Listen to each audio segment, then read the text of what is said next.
إن الحمد لله نحمده ونستعينه ونستغفره ونؤمن به ونتوكل عليه ونعوذ بالله من شرور أنفسنا ومن سيئات أعمالنا من يهده الله فلا مضل له ومن يضلل فلا هادي له وأشهد أن لا إله إلا الله وأشهد أن محمدا عبده ورسوله أرسله الله تعالى بالحق بشيرا ونذيرا أما بعد فقد قال الله تبارك وتعالى في القرآن المجيد وأعوذ بالله من الشيطان الرجيم يا أيها الذين آمنوا اتقوا الله حق تقاته ولا تموتن إلا وأنتم مسلمون يا أيها الناس اتقوا ربكم الذي خلقكم من نفس واحدة وخلق منها زوجها وبث منهما رجالا كثيرا ونساء واتقوا الله الذي تساءلون به والأرحام إن الله كان عليكم رقيبا يا أيها الذين آمنوا اتقوا الله وقولوا قولا سديدا يصلح لكم أعمالكم ويغفر لكم ذنوبكم ومن يطع الله ورسوله فقد فاز فوزا عظيما وقال تعالى في موضع آخر ولا تهنوا ولا تحزنوا وأنتم الأعلون إن كنتم مؤمنين. محترم دوستوں اور بھائیوں، اسلامی نوجوانوں اور عزیز طلباء اور طالبات، اللہ کا شکر، اس کا احسان کہ اللہ تبارک و تعالیٰ نے ہمیں ایک ایسا بہترین دین عطا فرمایا جو قدم قدم پر ہماری رہنمائی کر رہا ہے، چاہے وہ غم کا موقع ہو، چاہے خوشی کا موقع ہو، چاہے مصیبتیں ٹوٹ پڑے، چاہے آرام کے دن آئے، ہر حال میں اللہ تبارک و تعالیٰ اپنے دین کے ذریعے انسانیت کی رہنمائی فرماتا رہتا ہے۔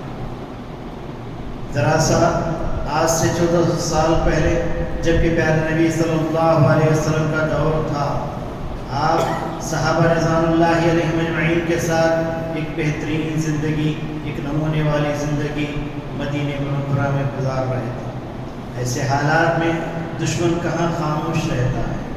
جب اسلام بلند ہوتا ہے، اسلام سر بلند ہوتا ہے تو دشمن خاموش نہیں بیٹھتا، ہر حال میں اسلام کے راستے میں روڑے اٹکانے کی کوشش کرتا ہے۔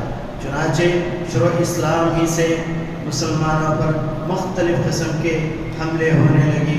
ایک تو دوسری ہجری میں جنگ بدر کے نام سے ایک معرکہ ہوا جس کے اندر اللہ تبارک و تعالیٰ نے مسلمانوں کو بہترین کامیابی عطا فرمائی۔ اس کے بعد دوسرے ہی سال یعنی تیسری ہجرت کا تیسرا سال تھا کہ اللہ کے رسول صلی اللہ علیہ وسلم مدینہ منورہ آ کر تیسرا سال چل رہا تھا۔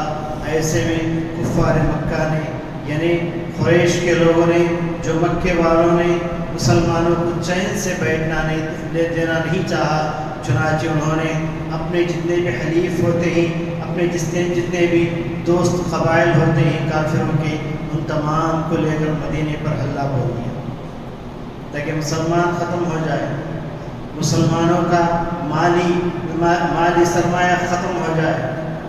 چنانچہ اس حملے پر پیارے نبی صلی اللہ علیہ وسلم خبر پہنچی، نبی کریم صلی اللہ علیہ وسلم پر، نبی کریم صلی اللہ علیہ وسلم کے پاس کہ کفار قریش آ رہے ہیں اور بڑے لشکر کے ساتھ آ رہے ہیں، تقریباً 3000 فوج تھی اور اسی طریقے سے ان کے ساتھ 300 اونٹ تھے جس میں وہ لوگ سوار تھے، اور جنگ لڑنے کے لیے 200 گھوڑے تھے، اور کچھ اونٹنیاں بھی تھی جو دودھ کے لیے وہ لوگ لے کر آئے تھے، اور ساتھ میں ان عورتوں کو بھی انہوں نے لایا تھا، وہ ناچ گا کر اور ان کو جوش دلا کر جنگ کے لیے آگے بڑھا سکے۔ لاؤ لشکر ابھی مدینہ منورہ پہنچنے والا تھا، پیارے نبی صلی اللہ علیہ وسلم نے صحابہ رضوان اللہ علیہم اجمعین سے مشورے کے اندر یہ بات آئی، خصوصاً نوجوانوں نے کہا مدینے پر حملہ کرنے سے پہلے ہم میدان میں باہر نکلیں گے، میدان میں نکل کر ان کا مقابلہ کریں گے، اور بعضوں نے کہا نہیں نہیں ہم مدینے ہی کے اندر بیٹھ کر رہیں گے، لیکن پیارے نبی صلی اللہ علیہ وسلم نے جوانوں کی بات کو لیا، کہا کہ ہمیں مدینے پر حملہ کرنے نہیں دینا ہے، بلکہ باہر نکلنا ہے اور باہر نکل کر اس فوج کو جو باہر سے آ رہی ہے باہر ہی ختم کر دینا۔ جب پیارے نبی صلی اللہ علیہ وسلم نے اپنے طاقت کو جمایا، اپنی طاقت کیا ہے دیکھنا چاہا، تو 1000 فوجی نکلے تھے، 1000 فوجی نوجوان نکلے تھے، بچے بھی آ کر کہہ رہے تھے کہ ہم کو بھی جنگ کے لیے دے۔ کریم صلی اللہ علیہ وسلم کہہ رہے تھے کہ ابھی تم بچے ہو، آئندہ سال کبھی کہیں جہاد کے لیے جانا ہو تو آپ کو لیا جائے گا۔ اس میں سے ایک بچہ اپنے ایڑیوں کے بل کھڑا ہو جاتا ہے، کھڑا ہو کر کہتا ہے کہ دیکھو میں اونچا ہوں اور میں بڑے لوگوں کے برابر کا ہوں، مجھے بھی لے لیجیے۔ جیسے ہی نبی کریم صلی اللہ علیہ وسلم اس بچے کو لے لیا، ایک اور بچہ ہے آ کر کہا کہ اس بچے کو لے رہے ہو، مجھے کیوں نہیں لے رہے ہو، میں تو اس کو کشتی میں پچھاڑ دیتا ہوں۔ اور کشتی لڑائی گئی تو دوسرا بچہ جو آیا تھا اس کو پچھاڑ دیا، دونوں کو لینا پڑا۔ اس طریقے سے لے دے کر 1000 کی فوج جمع ہوئی تھی، جبکہ مقابلہ کتنی فوج سے تھا؟ کل 3000 فوج کے ساتھ مقابلہ، اور بڑی مشکل سے چند گھوڑے نکلے تھے، اور اسی فوج کو لے کر پیارے نبی صلی اللہ علیہ وسلم مدینے کے باہر آ رہے ہیں۔ اتنے میں منافقین کا سردار عبداللہ ابن ابی سلول اس نے کہا کہ یہاں تو بچوں کے مشوروں کو لیا گیا، بڑوں کے مشوروں کو نہیں لیا گیا۔ بڑوں کا مشورہ یہ تھا کہ مدینے میں رہ کر جنگ کریں، تم لوگ تو باہر نکلے ہو، اس لیے میں اپنے لوگوں کو لے کر واپس جا رہا ہوں۔ اس میں سے 300 آدمیوں کو لے کر عبداللہ ابن سلول جو منافقین کا سردار تھا وہ واپس چلا گیا۔ اب کتنے باقی رہ گئے؟ صرف 700 مسلمان فوج باقی رہ گئے۔ تو بہرحال اللہ کے رسول صلی اللہ علیہ وسلم نے میدان کا جائزہ لیا۔ میدان احد میں وہ لوگ پڑاؤ ڈال کر ٹھہرے تھے، قریش کی فوج میدان احد میں ٹھہرے تھے، اور دوسری طرف جب مسلمانوں کی فوج آئی تو اللہ کے رسول صلی اللہ علیہ وسلم نے میدان کا جائزہ لیا۔ میدان کا جائزہ لے کر کہا کہ دیکھو چند لوگوں کو ہمیں اس بات کا ڈر ہے کہیں باہر سے کوئی مقابلہ نہ ہو جائے۔ اس طرف احد کا پہاڑ ہے، دوسری طرف مدینہ ہے، درمیان میں میدان ہے، اور پہاڑ کے اوپر ایک دراڑ ہے۔ کوئی شخص پہاڑ کے پیچھے سے اسے دراڑ سے یعنی میدان کے اندر گھس سکتا ہے۔ اور آپ کے معلومات کے لیے بتاؤں، خالد بن ولید رضی اللہ عنہ ابھی مسلمان نہیں ہوئے تھے، کفار کے ساتھ لڑنے کے لیے آئے تھے۔ اکرمہ بن ابی جہل اور بڑے مایاناز یعنی جنگجو تھے، وہ بھی کفار مکہ کے ساتھ ہی تھے۔ ایسے جنگجوؤں کو لے کر قریش اپنے ساتھ آئے تھے۔ پیارے نبی صلی اللہ علیہ وسلم نے مسلمانوں کو نصیحت کی اور فوج کا جائزہ لیا۔ سعد بن عبادہ، سعد بن ابی وقاص کو آگے رکھا، یہ نوجوان تھے۔ پیارے نبی صلی اللہ علیہ وسلم نے 50 نوجوانوں کو جو تیر انداز تھے، تیر اچھا چلانا جانتے تھے، ان کے بعد ان سے کہا کہ تم اس وادی کے اندر یا اس دراڑ کے اندر جو پہاڑ کے درمیان میں جو راستہ ہے وہاں پر تم ٹھہر جاؤ۔ اگر ادھر سے کوئی فوج آئے تم اوپر سے تیر برسا کر انہیں ختم کر دینا تاکہ پیچھے سے ہمارے اوپر حملہ ہو نہ پائے۔ چنانچہ جنگ شروع ہوئی، الحمدللہ مسلمانوں کو کامیابی ہو گئی اور مسلمان مال غنیمت جمانے لگے، جبکہ پیارے نبی صلی اللہ علیہ وسلم نے فرمایا تھا کہ دیکھو کوئی وہاں سے ہٹنا نہیں، چاہے مسلمانوں کو کامیابی ہو، چاہے مسلمانوں کو شکست ہو، چاہے مال غنیمت جمع کرے، چاہے مال غنیمت جمع نہ کرے، ہر حال میں تم لوگ وہیں پر رہنا۔ لیکن جب مسلمانوں نے تیر اندازوں نے دیکھا، عبداللہ بن جبیر کے قیادت میں وہ تیر انداز 50 آدمی وہاں پر تھے پہاڑ کے اوپر، جب دیکھا کہ مسلمانوں کو کامیابی ہو گئی ہے اور مال غنیمت جمع کر رہی، ہم اس کے اندر پیچھے رہ جائیں گے، جو ہم کو بھی وہاں پر جانا ہے۔ چنانچہ آپس میں اختلاف ہوا، لیکن وہ لوگ غالب آئے جنہوں نے کہا کہ اس جگہ کو چھوڑ کر میدان میں اترنا ہے۔ چنانچہ وہ سب کے سب 50 تیر انداز ہی میدان میں اتر گئے۔ یہ دیکھتے ہی پیچھے سے خالد بن ولید کفار کی ایک زبردست فوج لے کر پیچھے سے آ کر انہوں نے حملہ کیا، اور میدان کامیابی کے بعد شکست میں ہو گیا۔ اور بھگدڑ مچ گئی۔ اتنا ہی نہیں، اللہ کے رسول صلی اللہ علیہ وسلم ایک طرف پکار رہے ہیں، الی عباد اللہ، الی عباد اللہ، اللہ کے بندو تم کہاں جاتے ہو؟ لیکن کوئی سننے والا نہیں، آواز سنائی نہیں دے رہی ہے۔ لوگوں میں مشہور ہو گیا کہ اللہ کے رسول صلی اللہ علیہ وسلم شہید ہو چکے ہیں، اس لیے کہ اللہ کے رسول صلی اللہ علیہ وسلم کو پیشانی پر مار پڑی تھی۔ خود جو لوہے کی ٹوپی ہوتی ہے جنگ کے اندر کوئی پہنی جاتی ہے، اس کا ایک سلام نبی کریم صلی اللہ علیہ وسلم کے پیشانی میں چھپ گیا تھا، اور اللہ کے رسول صلی اللہ علیہ وسلم کے دندان مبارک یعنی آپ کے دانت شہید ہو گئے تھے، گر گئے تھے، اور خون اللہ کے رسول صلی اللہ علیہ وسلم کے یعنی چہرے سے بہہ رہا تھا۔ ایسے میں پیارے نبی صلی اللہ علیہ وسلم نے ایک جملہ کہا تھا، کیف یفلح قوم زجوا نبیہم وجہ نبیہم، اور کہا کہ وہ قوم کیسے کامیاب ہوگی جس نے اپنے نبی کے چہرے کو خون آلود کر دیا۔ لیکن اللہ تعالیٰ نے بعد میں آیت نازل فرمائی، لیس لک من الامر شیء، اے محمد صلی اللہ علیہ وسلم آپ کے ہاتھ میں کیا ہے؟ آپ کیسے کہہ سکتے ہیں کہ یہ قوم کامیاب نہیں ہوگی؟ اللہ کے ہاتھ میں کامیابی ہے۔ تو بہرحال اللہ کے رسول صلی اللہ علیہ وسلم ایک گڈھے میں جا کر گئے، لوگوں میں مشہور ہو گیا کہ اللہ کے رسول صلی اللہ علیہ وسلم شہید ہو چکے ہیں، اور لوگ کہنے لگے کہ اب کس کے لیے لڑنا ہے جبکہ محمد صلی اللہ علیہ وسلم شہید ہو چکے ہیں۔ لوگ بھاگنے لگے، کچھ لوگ اپنی جان بچانے کے لیے پہاڑ پر لڑنے لگے، کچھ لوگ مدینے کی طرف بھاگنے لگے، لیکن برابر وحی الہی آسمان سے آتی رہی اور کہا گیا وَلَا تَهِنُوا وَلَا تَحْزَنُوا وَأَنْتُمُ الْأَعْلَوْنَ إِن كُنتُم مُّؤْمِنِينَ۔ اس چھوٹی سے حملے کی وجہ سے، اس چھوٹی سی شکست کی وجہ سے تم لوگ ہار نہیں ماننا، کمزور نہیں پڑ جانا، غمزدہ نہیں ہو جانا۔ وَأَنْتُمُ الْأَعْلَوْنَ إِن كُنتُم مُّؤْمِنِينَ، اگر تمہارے دلوں میں ایمان ہے تو تم بھی سر بلند ہو۔ پھر اللہ تبارک تعالیٰ آسمان سے آیت نازل فرما کے فرمایا، ان تمسسهم قرح فقد مس القوم قرح مثله تلك الايام نداولها بین الناس۔ اگر تمہیں کوئی تکلیف پہنچی ہے، کیا تمہیں پتہ نہیں اس سے پہلے جنگ بدر میں ان کو تکلیف پہنچی تھی؟ یعنی تم لوگ اگر ہار چکے ہیں، تکلیف پہنچی ہے، تو اس سے پہلے 1 سال پہلے جنگ بدر ہوئی تھی، اس کے اندر کفار مکہ کو تکلیف پہنچی تھی۔ اگر تم لوگ زخموں سے چور چور ہو گئے ہیں تو اس سے پہلے کفار مکہ زخموں سے چور چور ہو گئے تھے۔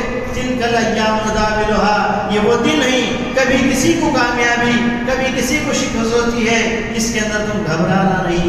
اس طرح کی آیتیں آسمان سے نازل ہو رہی تھیں، اور جب لوگوں نے کہا کہ محمد صلی اللہ علیہ وسلم شہید ہو گئے، حالانکہ نبی کریم صلی اللہ علیہ وسلم شہید نہیں ہوئے تھے، کچھ لوگوں نے آپ کو اس گڈھے سے اٹھایا اور آپ کے زخم پر کھجور کا حصیر جلا کر راکھ ڈالا گیا، اور آپ کو یعنی پہاڑ کے ایک چھوٹے سے دراڑ میں لے جا کر بٹھایا گیا تاکہ پیارے نبی صلی اللہ علیہ وسلم کی حفاظت ہو جائے۔ تو اللہ تبارک نے فرمایا وما محمد الا رسول قد خلت من قبله الرسل افإن مات او قتل انقلبتم على اعقابكم ومن ينقلب على عقبيه فلن يضر الله شيئا وسيجزي الله الشاكرين۔ محمد کیا ہے؟ رسولوں میں سے ایک رسول ہے۔ محمد کیا ہے؟ رسولوں میں سے ایک رسول ہیں۔ بہت سے رسول آئے دنیا میں، دنیا سے چلے گئے، انتقال کر گئے۔ وما محمد الا رسول قد خلت من قبله الرسل افإن مات، اگر محمد صلی اللہ علیہ وسلم انتقال کر جائے، اور قتل یا آپ شہید ہو جائے، انقلبتم علی اعقابکم، کیا الٹے پاؤں تم کافر بن جاؤ گے، اسلام کو تم چھوڑ دو گے؟ انقلبتم علی اعقابکم، یاد رکھو انقلبتم علی اعقابکم ومن ينقلب علی عقبیہ، جو شخص ایڑیوں کے بل پیچھے چلا جاتا ہے، اسلام چھوڑ دیتا ہے، فلن یضر اللہ شیئا، اللہ کو کوئی نقصان نہیں پہنچائے گا، اللہ کو کوئی نقصان نہیں پہنچا سکتا۔ وسيجزي الله الشاكرين، ہاں جو لوگ ایسی مصیبت میں بھی ڈٹ کر نبی کا ساتھ دیا اور مقابلہ کیا، ایسے لوگوں کے تبارک تعالیٰ بہترین بدلہ دینا چاہتے ہیں۔ ایسے ہی موقع پر اللہ تعالیٰ نے یہ آیت بھی نازل فرمائی، کہا استصعدونہ ولا تلقون علی احد والرسول یدعوکم فی اخراکم۔ اس وقت کو یاد کرو جب کہ تمہارے میں بھگدڑ مچ گئی تھی اور لوگ بھاگ رہے تھے، کوئی مدینے کی طرف بھاگ رہا تھا، کوئی پہاڑ کے اوپر چڑھ رہا تھا۔ والرسول یدعوکم فی اخراکم، رسول دوسری طرف پکار رہے تھے، علیہ یا عباد اللہ، علیہ یا عباد اللہ، اے اللہ کے بندو واپس چلے آؤ، واپس چلے آؤ۔ فَأَصَابَكُمْ غَمًّا بِغَمٍّ، یہ وہ حالت تھی جب بھی ایک غم کے بعد دوسرا غم پہنچا تھا۔ ایک تو شکست کا غم تھا، ایک تو والد نہ ملنے کا غم تھا، اور دوسرے محمد صلی اللہ علیہ وسلم انتقال کی خبر تھی۔ ایسے ہی موقع پر جب خبر مدینہ منورہ پہنچی، لوگ بھاگ بھاگ کر آنے لگے۔ ان میں سے کچھ عورتیں تھے، کچھ بچے تھے، اور کہہ رہے تھے کیا محمد صلی اللہ علیہ وسلم شہید ہو چکے ہیں؟ ایک عورت آئی اور آ رہی تھی، میدان جنگ کی طرف آگے بڑھ رہی تھی۔ اس عورت کا نام غالباً فاطمہ تھا، اور جب وہ آ رہی تھی اور پوچھ رہی تھی محمد کہاں ہیں، رسول اللہ صلی اللہ علیہ وسلم کہاں ہیں؟ اس سے کہا گیا کہ تم محمد کی تلاش میں ہو، رسول اللہ صلی اللہ علیہ وسلم کے بارے میں دریافت کرنا چاہتے ہو، تمہارا تو بیٹا شہید ہو چکا ہے۔ کہا کہ بیٹے کی شہادت پر مجھے کسی قسم کا غم نہیں ہے، اگر محمد صلی اللہ علیہ وسلم دنیا میں زندہ ہے تو وہ میرے لیے کافی ہے۔ اور کچھ آگے بڑھتی ہے، کہا جاتا ہے تمہارے شوہر بھی شہید ہو چکے اس معرکے کے اندر۔ عورت کہتی ہے کہ یہ کوئی پرواہ نہیں، محمد کہاں ہے یہ بتاؤ، محمد کی جان اگر باقی ہے تو اس طرح کے بڑے بڑے غم ہمارے لیے کچھ بھی نہیں۔ پھر آگے بڑھتی ہے، کہا جاتا ہے تمہارے بھائی کا بھی انتقال ہو گیا، وہ بھی شہید ہو گئے، کہتی ہے کوئی پرواہ نہیں، محمد کہاں ہے بتاؤ۔ آخرکار پتہ چلتا ہے کہ محمد صلی اللہ علیہ وسلم اس معرکے کے اندر مسلمانوں کی فوج میں سے 70 آدمی شہید ہو گئے، اور 70 آدمی زخموں سے چور چور ہو کر پڑے ہوئے تھے۔ جب آیتیں اوپر سے نازل ہونے لگی، پیارے نبی صلی اللہ علیہ وسلم بلانے لگے، پھر سارے کے سارے ایک جگہ جمع ہوئے، جمع ہو کر پھر مقابلہ کیا تو الحمدللہ پھر شکست پھر کامیابی بدل گئی۔ اور ایسا ہی موقع تھا، اور کفار کے فوج کا جو قائد تھا، جو سردار تھا، وہ ابو سفیان۔ ابو سفیان اسلام نہیں لائے تھے، فتح مکہ کے موقع پر اسلام لائے۔ ابو سفیان پہاڑ پر چڑھے ہی اور پوچھتے ہی هل فیکم محمد، تمہارے اندر محمد ہے؟ نبی کریم صلی اللہ علیہ وسلم نے کہا کہ آپ خاموش ہیں، جواب نہ دیجیے، خاموشی اختیار کیا۔ پھر اس کے بعد ابو سفیان پوچھتے ہیں کہ هل فیکم ابو بکر، ابن قحافہ کا بیٹا ابو بکر تم میں زندہ ہے؟ مسلمان خاموش، مسلمانوں کی طرف سے کوئی جواب نہیں۔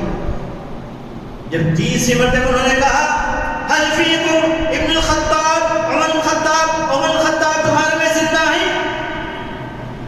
عمر بن الخطاب رضی اللہ عنہ سے رہا نہیں گیا، یا رسول اللہ کب تک ہم خاموش ہیں، مجھے اجازت دیجیے، مجھے جواب دینے کی اجازت دیجیے۔ کہا نبی کریم، جب نبی کریم صلی اللہ علیہ وسلم سے اجازت ملی، عمر الخطاب رضی اللہ تعالیٰ نے کہا کہ تم جن کو تم مردہ سمجھ رہے تھے، ہم میں محمد بھی ہیں، ہم میں ابو بکر بھی ہیں، اور میں عمر تم سے خطاب کر رہا ہوں۔ جب اس نے خاموشی اختیار کرنے پر مسلمانوں کے اس نے کہا قولوا ہبل، قولوا ہبل، ہبل کی جے، ہبل کی جے۔ ہبل ایک کتا ہوتا مکے کے اندر، ہبل نامی ایک کتا، قولوا ہبل، قولوا ہبل، ہبل کی جے ہے، ہبل کی جے۔ اور کہا لنا عزا ولا عزا لکم، آج کی جو کامیابی ہمیں نصیب ہوئی ہے، عزا کی ہم عبادت کرتے تھے، عزا بھی ایک بت تھا، کعبۃ اللہ کے اندر لوگ بت رکھے ہوئے تھے، عزا بھی ایک بت تھا۔ لنا عزا ولا عزا لکم، ہمارے عزا ہے اس لیے ہم کامیاب ہو گئے، تمہارے لیے کوئی عزا نہیں۔ حضرت عمر رضی اللہ تعالیٰ عنہ سے کہا گیا اس کا جواب دیجیے۔ کہا اللہ اعلیٰ و اجل، تم ہبل کی جے کہہ رہے ہو، ہم اللہ کی جے کہیں گے۔ اللہ اعلیٰ و اجل، اللہ تبارک تعالیٰ سر بلند ہے، اللہ تبارک تعالیٰ بلندی پر ہے، اور اللہ تبارک تعالیٰ بڑی عزت والا ہے۔ اور کہا اللہ مولانا ولا مولا، اللہ ہمارا آقا ہے، اللہ ہمارا کارساز ہے، تمہارے لیے کوئی مولا نہیں ہے، کوئی کارساز نہیں ہے۔ یہ حضرت رضی اللہ تعالیٰ کا جواب تھا۔ پھر اس کے بعد دیکھا گیا کہ کفار بھاگنے لگے، مسلمانوں کا مقابلہ نہیں کیا، کیونکہ مسلمان بھی دوبارہ جمع ہو کر ڈٹ کر انہوں نے مقابلہ کیا۔ ایسے حالات میں اللہ تبارک فرماتا ہے، منافقین وہاں جو تھے وہ کہنے لگے، کیا کہنے لگے؟ یقولون لو کان لنا من الامر شیء ما قتلنا هنا قل لو كنتم في بيوتكم لبرز الذين كتب عليهم القتل الى مضاجعهم۔ منافقین نے کہا ہائے ہائے، یعنی 70 آدمی قتل ہو چکے ہیں، کاش معاملہ ہمارے ہاتھ میں ہوتا تو ہم سب کو مدینے ہی میں روک لیتے، مدینے میں جو کچھ ہونا ہوتا اور کوئی قتل نہیں کیا جاتا۔ تو اللہ تبارک فرماتا ہے، وہ لوگ کہتے ہیں ہم معاملہ ہمارے ہاتھ میں ہوتا تو ہم یہاں قتل نہیں ہوتے۔ قل لو کنتم فی بیوتکم، اگر تم اپنے گھروں میں بیٹھ کر بھی رہتے، جن کے بارے میں اللہ تعالیٰ نے لکھ دیا ہے کہ ان کو میدان جنگ میں آنا ہے، میدان جنگ میں قتل ہونا ہے، تو وہ لوگ ضرور یہاں پر آتے اور یہاں پر قتل ہوتے۔ یہ حسرت ہے تمہارے دلوں کے۔ اور جن لوگوں نے کہا نہیں، اللہ نے ہر ایک کا نصیب لکھ دیا ہے اور جس کو جنگ میں جانا ہے وہ جنگ میں جا کر رہے گا۔ تقدیر پر ایمان لانے والے ہی ایسے باہمت ہوا کرتے۔ خندق کے موقع پر خندق کی لڑائی ہو رہی تھی، خندق کھودا گیا تھا مدینے کی حفاظت کے لیے، ایک بہت بڑا گڈھا، اور ادھر سے سارے کفار جمع ہوئے تھے، یہودیوں کو جمع کر لیا تھا اور نصارہ کو بھی جمع کر لیا تھا۔ جب ایک ایک کر کے کود رہے تھے، مدینے کے اندر آ رہے تھے، حضرت علی رضی اللہ تعالیٰ عنہ نے دیکھا اس منظر کو کہ ان کو نہ چھوڑنا چاہیے، ان کو نہ چھوڑا جائے۔ اَيَقْتَحِمُ عَلَيَّ فَوَارِسُ هَكَذَا، کیا ہم جیسے ہوتے ہوئے یہ گھوڑ سوار اس طریقے سے مدینے کے اندر داخل ہوں گے، مدینے کے مسلمانوں کو ماریں گے؟ میں نہیں چھوڑوں گا۔ حضرت علی رضی اللہ تعالیٰ نے اپنے گھوڑے کو دوڑا، خندق پار کروا دیا، کفار کی فوج کے اوپر جا پڑے۔ لوگوں نے کہا کیا بات ہے علی، کیا تم اپنے آپ کو ختم کرنا چاہتے ہو؟ علی رضی اللہ تعالیٰ نے ایک جملہ کہا تھا، تاریخ کے اندر ہی نوٹ کر لیا گیا، اگر میری موت یہاں لکھی ہے تو میں بھاگ کر کہیں جا نہیں سکوں گا، اگر یہاں پر میری موت نہیں لکھی ہے تو میں ڈر کر کیا کروں؟ ڈرنے سے فائدہ کیا ہے؟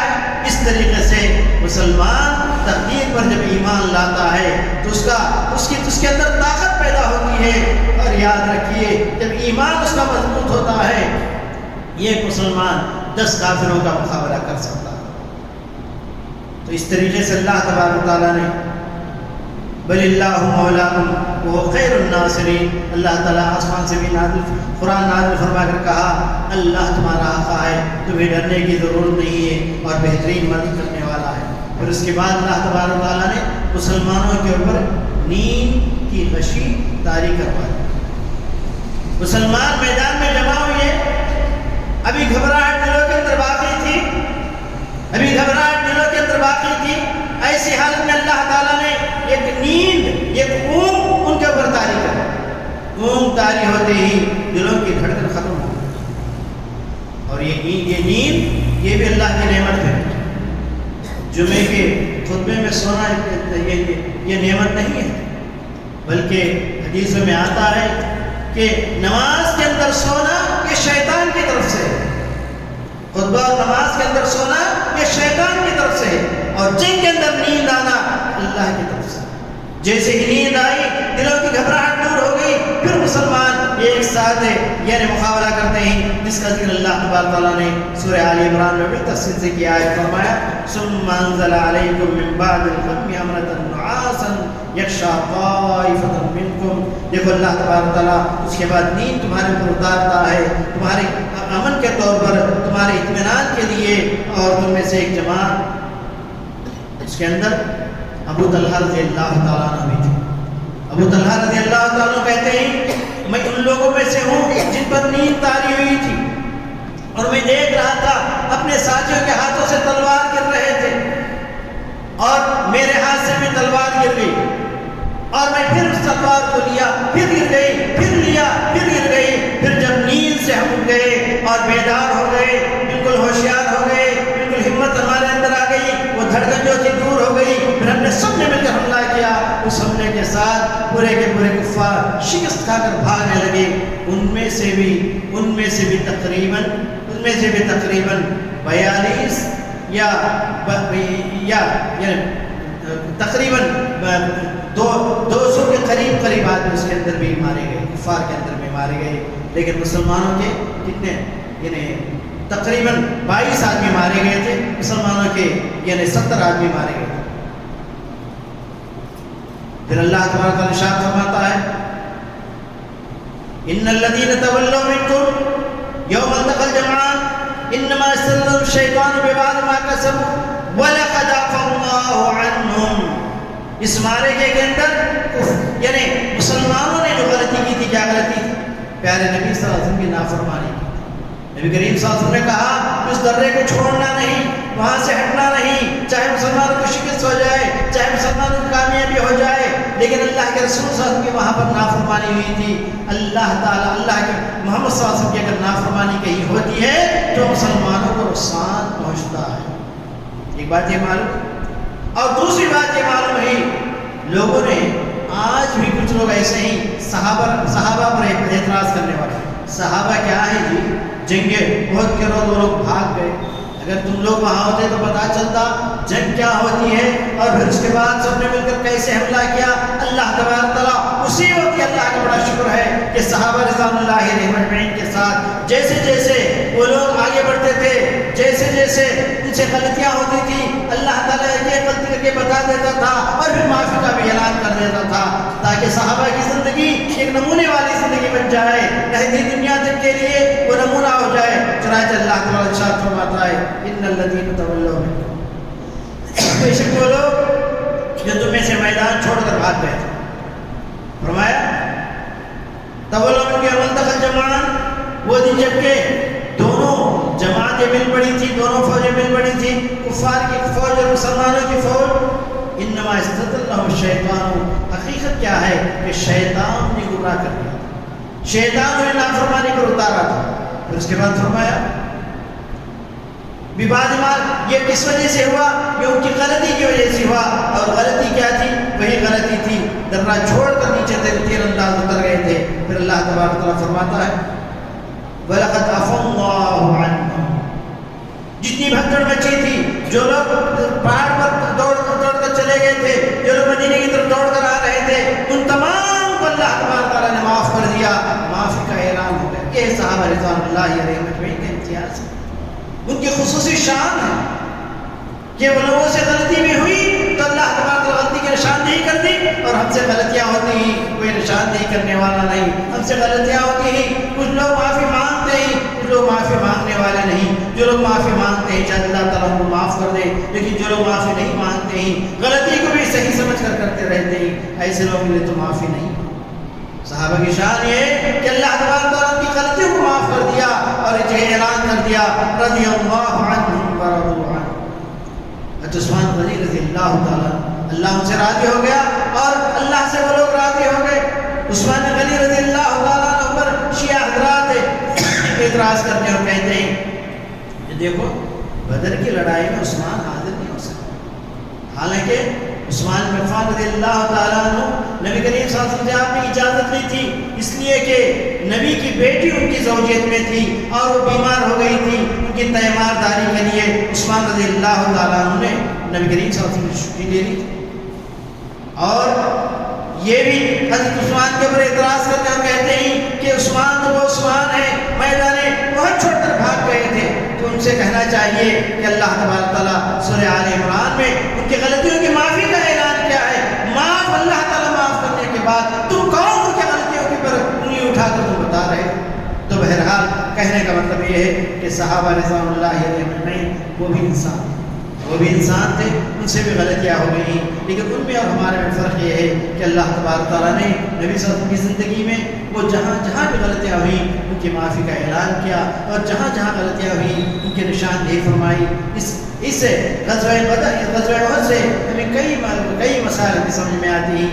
مسلمان کبھی بھی فخر و غرور میں نہیں آنا اور ہمیشہ اللہ سے مدد چاہتے رہنا، اور اسی طریقے سے ایک بات یہ بھی معلوم ہے، کبھی بھی چاہے جنگ کا موقع ہو، چاہے خوشی کا موقع ہو، چاہے امن کا موقع ہو، ہر حال میں اللہ اس کے رسول کی اطاعت کے اندر رہنا ہے، نافرمانی نہیں کرنا۔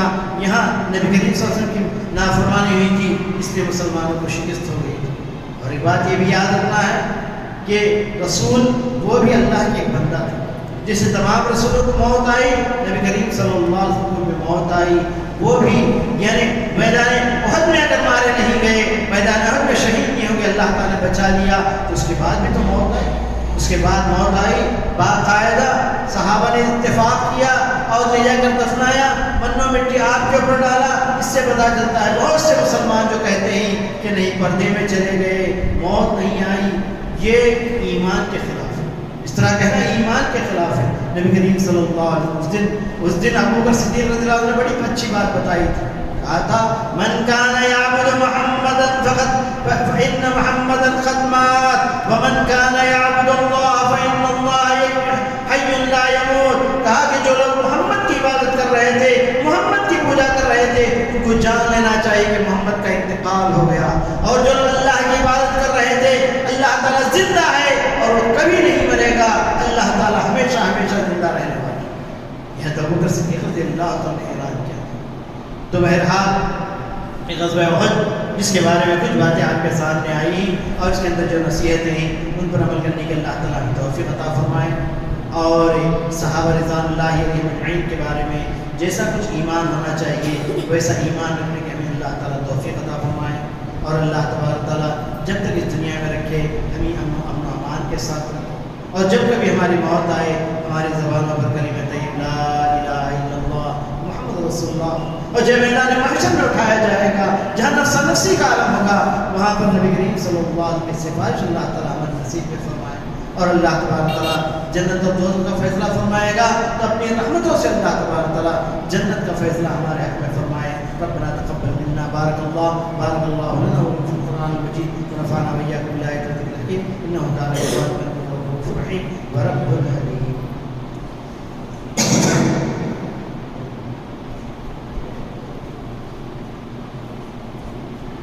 إن الحمد لله نحمده ونستعينه ونستغفره ونؤمن به ونتوكل عليه ونعوذ بالله من شرور أنفسنا ومن سيئات أعمالنا، من يهده الله فلا مضل له ومن يضلل فلا هادي له، وأشهد أن لا إله إلا الله وأشهد أن محمدا عبده ورسوله أرسله الله تعالى بالحق بشيرا ونذيرا، أما بعد فقد قال الله تبارك وتعالى في القرآن المجيد أعوذ بالله من الشيطان الرجيم إن الله وملائكته يصلون على النبي يا أيها الذين آمنوا صلوا عليه وسلموا تسليما، اللهم صل على محمد وعلى آل محمد كما صليت على إبراهيم وعلى آل إبراهيم إنك حميد مجيد، اللهم بارك على محمد وعلى آل محمد كما باركت على إبراهيم وعلى آل إبراهيم إنك حميد مجيد، وصلى الله على جميع الأنبياء والمرسلين والملائكة المقربين وعلى الصحابة أجمعين، اللهم بالصدق والسلامة والعافية علينا وعلى نبيك الحجاج الهداة والمسافرين في برك وبحرك من أمة محمد صلى الله عليه وسلم،